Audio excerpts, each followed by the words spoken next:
24। आइए नजर डालते हैं रात 8 बजे तक की खास खबरों पर। राबड़ी आवास मुद्दे पर राजनीति गरमाई। मंत्री अशोक चौधरी ने कहा, लालू जी मेंटली गड़बड़ा गए हैं। गया पहुंचे प्रभारी मंत्री विजय कुमार सिन्हा, कहा अपराध और भ्रष्टाचार मुक्त बिहार बनाने की सरकार संकल्पित। पटना जिला द्वारा राष्ट्रीय जनता दल का 1 दिवसीय धरना। पटना में चौकीदार दफादारों का जोरदार प्रदर्शन, पुलिस की बड़ी मुश्किलें। बिहार में 21 आईएएस अधिकारियों के ट्रांसफर की लिस्ट जारी।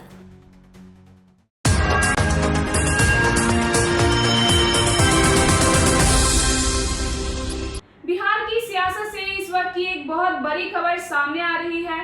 पटना का 10 सर्कुलर रोड यानी पूर्व मुख्यमंत्री राबड़ी देवी का आवास एक बार फिर से सूबे की राजनीति का अखाड़ा बन गया है।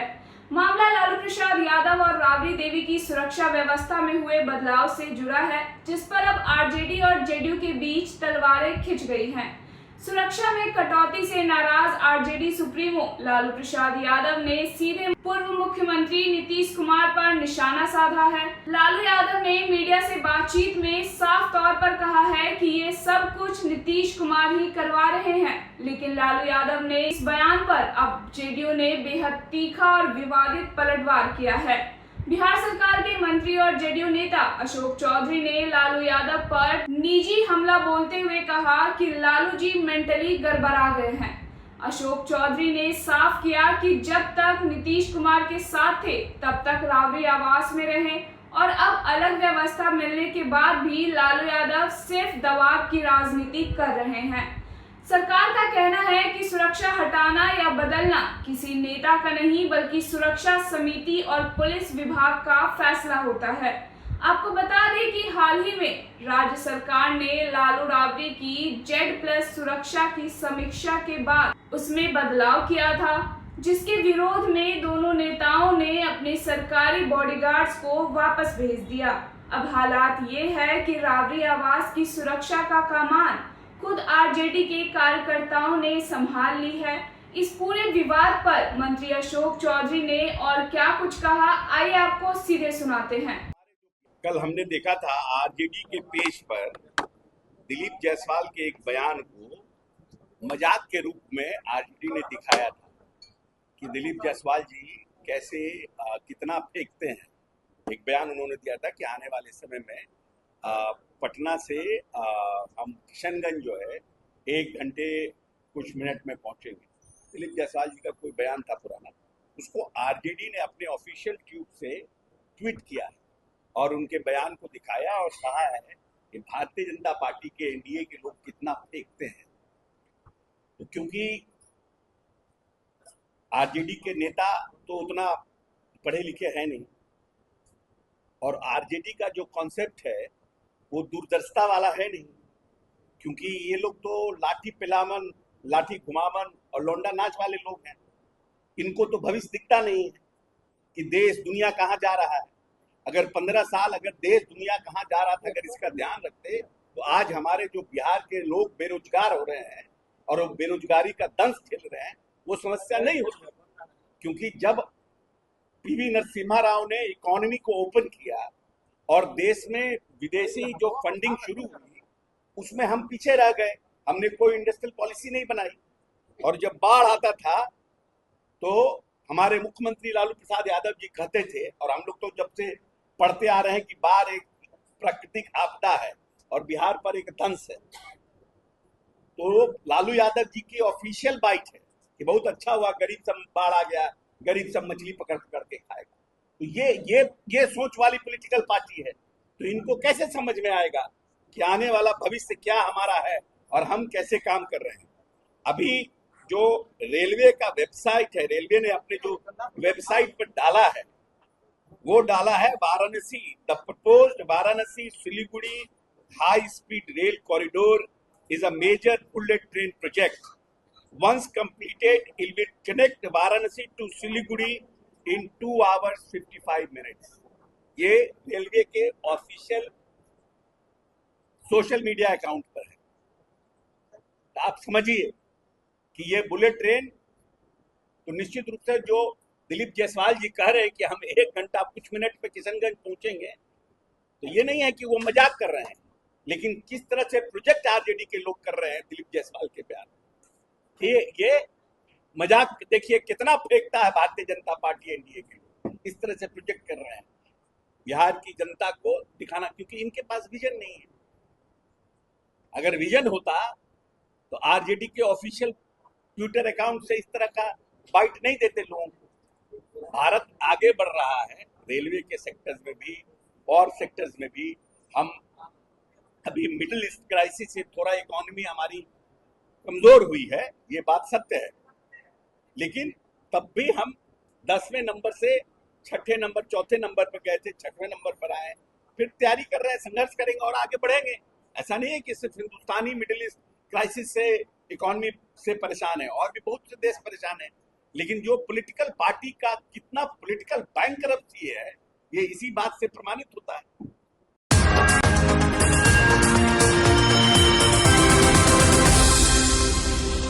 बिहार की सियासत से इस वक्त की सबसे बड़ी खबर सामने आ रही है। राजधानी पटना में इस भीषण गर्मी की दोपहरी में भी राजनीतिक पारा 7वें आसमान पर पहुंच गया है।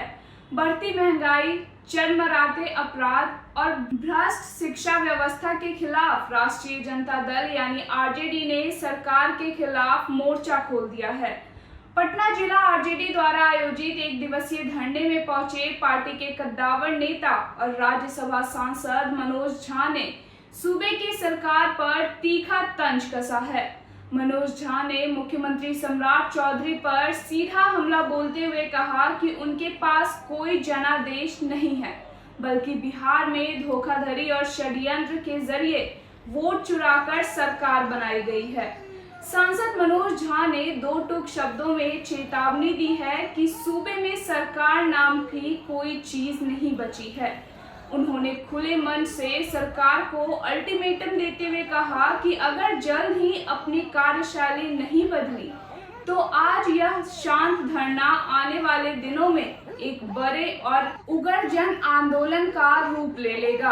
आइए आपको सीधे लिए चलते हैं पटना के धरना स्थल पर और सुनाते हैं कि मनोज झा ने मुख्यमंत्री और बिहार की बदहाल व्यवस्था पर और क्या कुछ बड़े आरोप लगाए हैं। अध्यक्ष मंगलीलाल मंडल जी ने विस्तार से बताया। मैं सिर्फ आप लोगों को इतना कहना चाहता हूँ, बिहार में सरकार नाम की चीज नहीं है। एक व्यक्ति जिसके नाम पर चाहे धोखाधड़ी षड्यंत्र से ही वोट लिया गया, वो व्यक्ति किनारे कर दिया गया। शायद उनको पता भी नहीं होगा कि वो राज्यसभा पहुंच गए हैं या वो मुख्यमंत्री नहीं है। और जो नए मुख्यमंत्री हैं वो नॉन मैंडेटेड, यानी उस मुख्यमंत्री के पास मैंडेट नहीं है। उस संदर्भ में अगर आप देखें, चाहे भ्रष्टाचार हो, ध्वस्त कानून व्यवस्था हो, बदहाल शिक्षा व्यवस्था हो, बेरोजगारी हो, आए दिन की छिनताई हो, महंगाई हो, उसके मद्देनजर हमारे तमाम साथी इस गर्मी की दोपहरिया में है। और संदेश है सरकार को कि अगर आपकी कार्यशैली नहीं बदली तो ये धरना स्थल तक नहीं रहेगा, ये आंदोलन में तब्दील होगा। एक ऐसा आंदोलन जो संभवतः आपको सन 75 की याद करवा देगा। तेजस्वी यादव क्यों नहीं आए? तेजस्वी जी की वजह से हम सब हैं, और उन्होंने पिछली सरकार में कहा था 100 दिन नहीं बोलूंगा। 100 दिन के बाद इन्होंने नए 100 दिन का फॉर्मूला कर दिया। आप मेरी बात समझ नहीं। उनके कार्यकर्ता मैं और उनके सारे कार्यकर्ता उनके प्रतीक हैं। आप ये माइक लेके सम्राट चौधरी जी माननीय मुख्यमंत्री जी के पास जाइए और उनसे पूछिए कि क्या आप सरकार के दायित्व का निर्वहन कर रहे हैं, क्या आपकी आंखों में पश्चाताप है?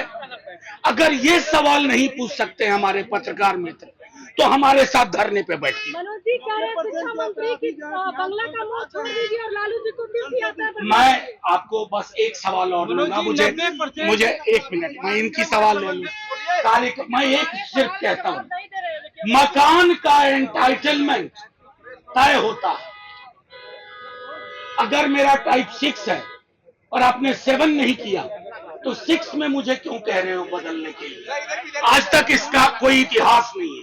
आप ढूंढ के ला दीजिए, मैं आपके आदेश को अपना आदेश मानूंगा। क्या अपराधी छोड़कर प्रदेश छोड़ दिया अपराधियों ने? 90%। मैं तो ये देख रहा हूं कि दूसरे प्रदेशों से अपराधी यहाँ आ रहे हैं।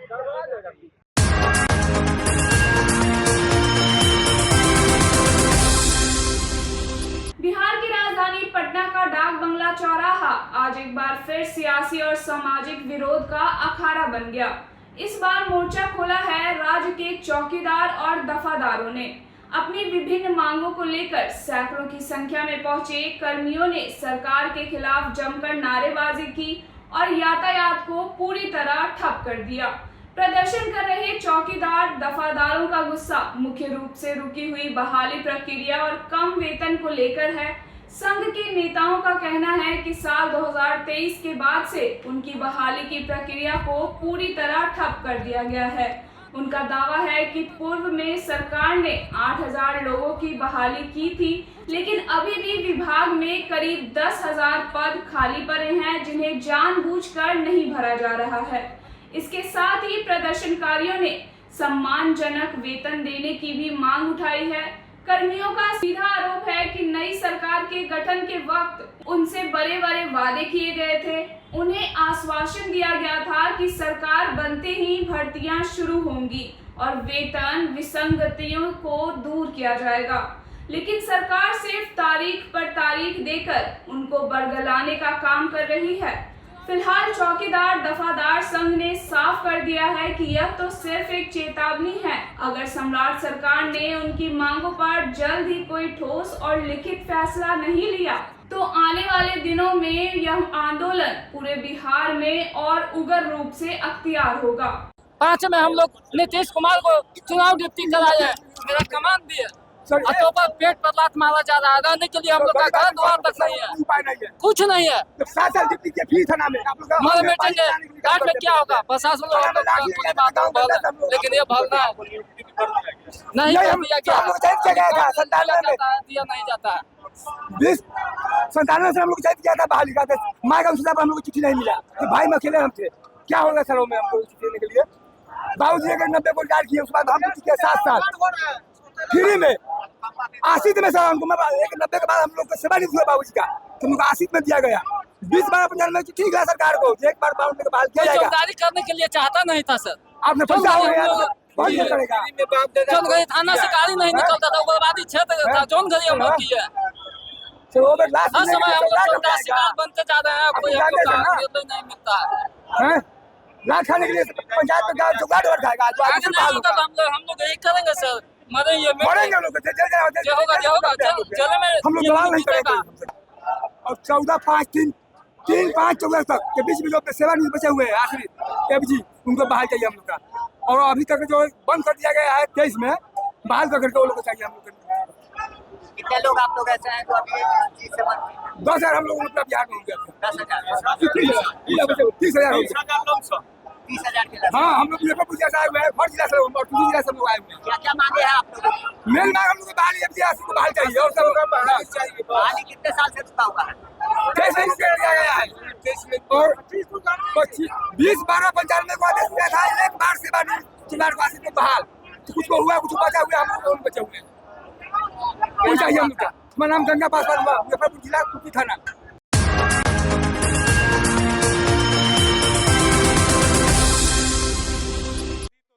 सम्राट सरकार में लगातार आईएएस और आईपीएस अधिकारियों का तबादला लगातार जारी है।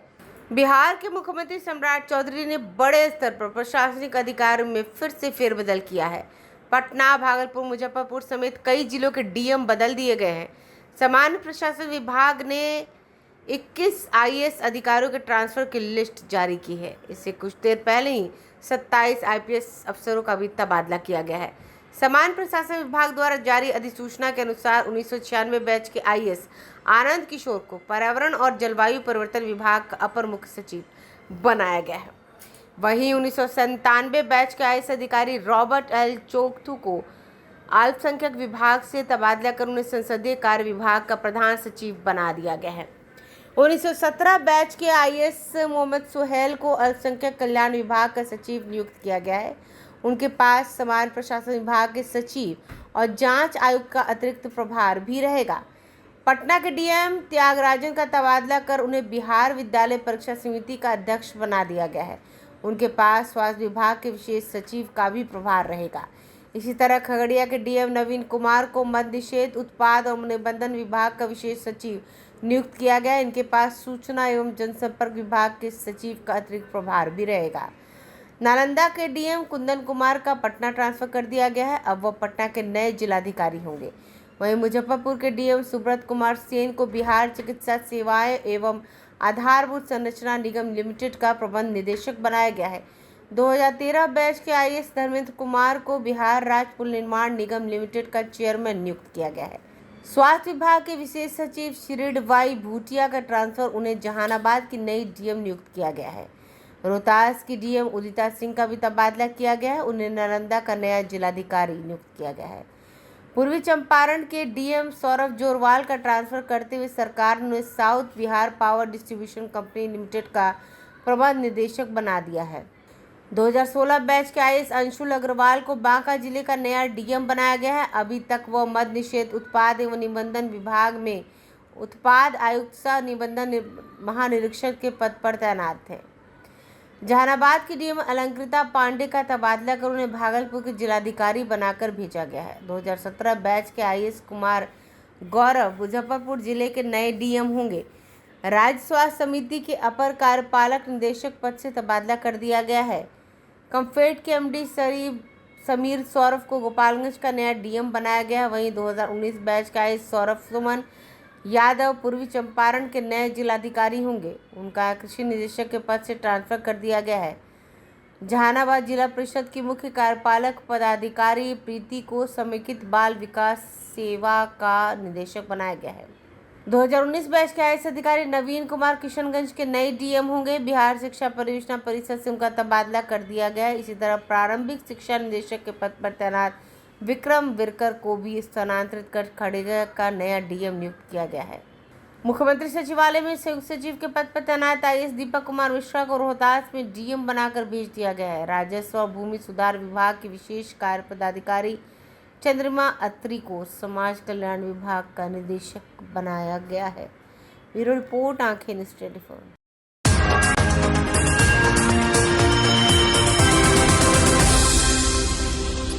बिहार के औद्योगिक और ऊर्जा क्षेत्र के इतिहास में एक नया अध्याय जुड़ने जा रहा है। बिहार के बांका जिले में राज्य का पहला अत्याधुनिक परमाणु बिजली घर यानी न्यूक्लियर पावर प्लांट बनने का रास्ता पूरी तरह साफ हो गया है। इस महत्वाकांक्षी परियोजना के लिए सबसे जरूरी संसाधन यानी पानी के इंतजाम को जल संसाधन विभाग ने अपनी हरी झंडी दे दी है। बांका के भितिया ग्राम में एनटीपीसी की ओर से 700 मेगावाट की 2 बेहद आधुनिक परमाणु इकाइयों का निर्माण किया जाएगा। यानी इस प्लांट से कुल 1400 मेगावाट बिजली पैदा की जाएगी। बिजली घर को सुचारू रूप से चलाने के लिए बढ़ुआ जलाशय से हर साल 8 करोड़ घन मीटर यानी करीब 80 एमसीएम पानी की आपूर्ति सुनिश्चित की जाएगी। जल संसाधन विभाग के मुख्य अभियंता की अनुशंसा पर इसके लिए आधिकारिक तौर पर एनओसी जारी कर दी गई है। परमाणु बिजली घर को सालों भर पानी की किल्लत ना हो, इसके लिए एक और बड़ा प्लान तैयार किया गया है। जल संसाधन विभाग एक विशेष पाइपलाइन के जरिए गंगा नदी के पानी को बढ़ुआ जलाशय तक लेकर आएगा। इसके लिए सुल्तानगंज में एक इंटेक वेल बनाया जाएगा, जबकि तारापुर में एक आधुनिक कंट्रोल रूम स्थापित किया जाएगा। इस विशाल परियोजना को धरातल पर उतारने के लिए समय सीमा भी तय कर ली गई है।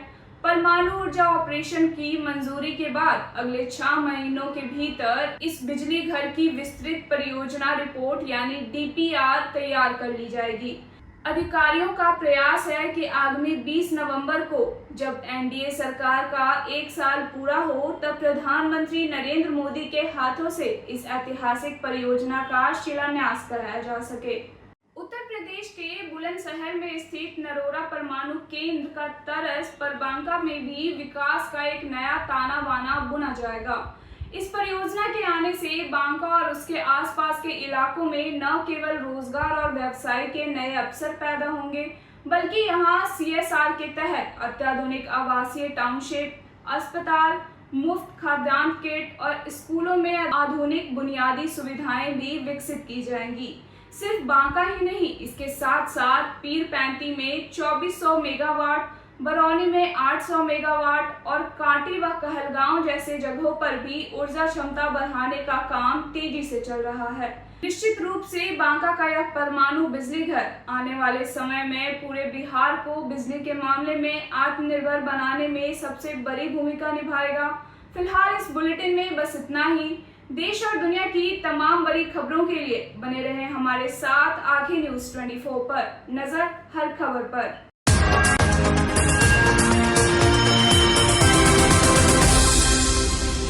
अगर आपने हमारा चैनल अभी तक सब्सक्राइब नहीं किया है तो इसे जल्दी से लाइक करें, कमेंट करें, शेयर करें और सब्सक्राइब करें, ताकि आप देश और दुनिया की तमाम बड़ी अपडेट्स के लिए बने रहें हमारे साथ आंखें न्यूज़ 24 पर। नजर हर खबर पर।